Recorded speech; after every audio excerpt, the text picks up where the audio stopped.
विद्यार्थी मित्रांनो, या ठिकाणी आपण आता बघणार आहोत. आधी आपण स्वर पाहिले. स्वरांना इंग्लिशमध्ये वावल्स म्हटलं जातं आणि आता आपण जे अभ्यासणार आहोत ते कॉन्सोनंट्स आहेत. मग त्यांना काय म्हटलं जातं तर व्यंजन म्हटलं जातं. इंग्रजी भाषेमध्ये in English language there are 26 alphabets. 26 alphabets म्हणजे मुळाक्षर आहेत. मग त्यामध्ये आपण बघितलं A E I O U हे वावल्स होते आणि A E I O U हे काय होते vowels. A E I O U हे स्वर होते. मग ते 5 या 26 मधून वजा केल्यानंतर हे 26 वजा 5 राहिले किती 21. मग 21 जे राहिलेले आहेत ते सगळे काय आहेत व्यंजन आहेत. त्या व्यंजनांना इंग्लिश मध्ये in English we can say them consonants. Consonants. तर मग त्यांचा वापर आपण इंग्रजीमध्ये कसा करत आहोत.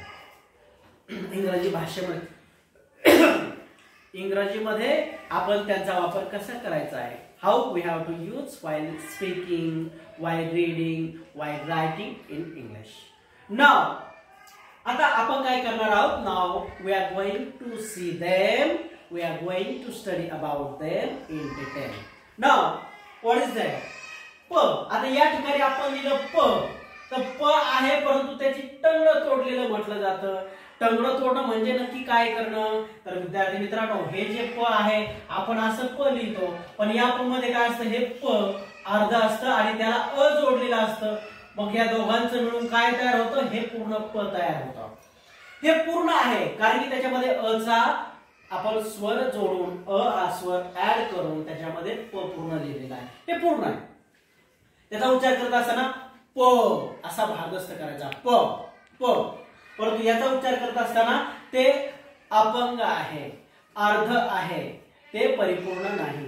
म्हणून आपण त्याचा उच्चार करत असताना त्याचं टंगड तोडलेलं म्हटलं जातं म्हणजे प प इतका सरळ उच्चार. मग हे जे प आहे ते आपल्याला इतरांना जोडायचे जर असेल इतर शब्दांना जोडण्यासाठी पप्पा हा शब्दाला जोडण्यासाठी बघा या ठिकाणी पप्पा तर हे जे प आहे तर हे वापरलं जातं. हे प वेगळं आहे आणि इथलं जे प आहे ते जोडून या अर्ध जे आहे या पूर्णला जोडण्यासाठी हे अर्ध वापरलं जातं.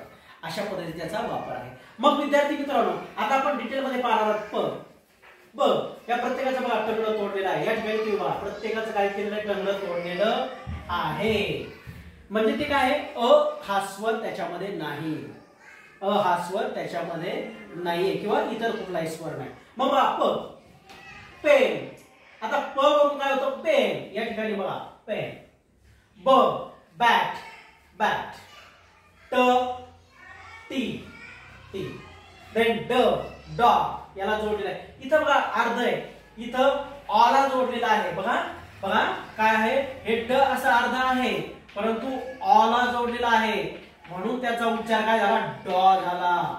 आता इथं बघा ट अर्धा आहे परंतु ते ई न जोडलेला आहे म्हणून टी. इथं ब सुद्धा ऍल ब आहे अर्ध आहे परंतु ते ऍला जोडलेला आहे म्हणून बॅ असं झालेलं आहे. काय झालंय बॅ. बघा हे अर्ध आहे परंतु हे ऍ या स्वराला जोडल्यामुळे काय हे व्यंजन आहे. हे ब जे आहे हे सगळे दिलेली काय आहेत व्यंजन आहेत. काय आहेत व्यंजन म्हणजे कॉन्सोनंट्स आहेत. हे दिलेली सगळे एफ व झ न ही काय आहेत कॉन्सोनंट्स आहेत व्यंजन आहे. मग तुम्ही सांगा हा व्यंजन आहे कॉन्सोनंट आहे आणि तो कोणत्या या स्वराला जोडला ई ए ओ नंतर बघा E U A then O I E then E A E I O A N म्हणजे A E I O U या स्वराला जोडल्यामुळे ते काय झाले परफेक्ट झाले. इथं दिसतं का अर्ध टंगड तोडलेलं तर अजिबात नाहीये. हे अर्ध टंगड तोडलेलं स्वराला जोडलेलं आहे म्हणजे व्यंजन आहे ते स्वराला जोडलं परिपूर्ण असा साऊंड तयार झाला. आणि मग विद्यार्थी मित्रांनो या ठिकाणी ड बघा डीओजी डॉग. ग C A T cat cat. Then ग जीओ गो. आता इथं बघा गो नाही फक्त गो. हे जे सिम्बॉल आहे ते दीर्घसाठी वापरायचं आहे.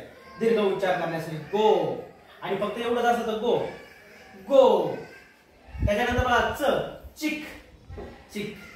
देन नेक्स्ट ज जून. आता इथं बघा दुसरा उकार आहे म्हणून यू आहे, दुसरा उकार आहे जून, दीर्घ आहे. त्यानंतर बघा फ फॅन, व वॅन, थ थॉर्न, या ठिकाणी बघा थॉर्न थॉर्न. नंतर बघा द दिस, THIS दिस. देन श शिप शिप, या ठिकाणी बघा दीर्घ उच्चार आहे शिप. त्यानंतर आहे ज मेजर मेजर. आता बघा मे हा काय आहे वावल आहे परंतु SURE ज ज ज ज हा उच्चार बघा याच्यावर बर दिलेला आहे, स्ट्रेस दिला आहे. Major major major.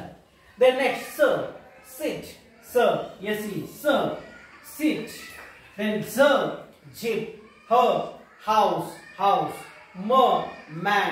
बघा या ठिकाणी म आणि ॲ, इथं मॅ आहे ना, म अर्ध आणि ॲ मॅन. देन न नेम. बघा न आणि काय ने आहे त्याच्या पुढं बघा यस सारखं आहे सिम्बॉल, तर नेम दीर्घसाठी नेम. देन ग सिंग क सिंक. बघा क कुठं आलेला इथं क, या ठिकाणी सिंक. Then learn look. आता इथं बघा पहिला उकार आहे त्याच्यामुळे ते काय आहे दीर्घ नाहीये, ह्रस्व आहे, कमी आहे. Look look. आणि जर का लुक असं जर असतं तर मग ते काय होतं दीर्घ होतं, म्हणून या ठिकाणी ह्रस्व आहे. देन र रेड. य यचा उच्चार बघा S S S S man S. व ऑटर, या ठिकाणी ऑ आहे ऑटर, रचा उच्चार कमी आहे अर्धवट otter otter otter. Okay. Then next आता या ठिकाणी सूचना आहे, असा जो यस सारखा जो आहे तो दीर्घ स्वर आहे. कसा आहे दीर्घ म्हणजे लांब उच्चार करायचा. या ठिकाणी बघा एखाद्या शब्दावर आपल्या डोक्यावर गाठोडा असतो त्याचा आपल्याला उजव होतं, तसं कुठल्याही बघा ॲपॉस्ट्रॉफी असते येस, ॲपॉस्ट्रॉफी येस.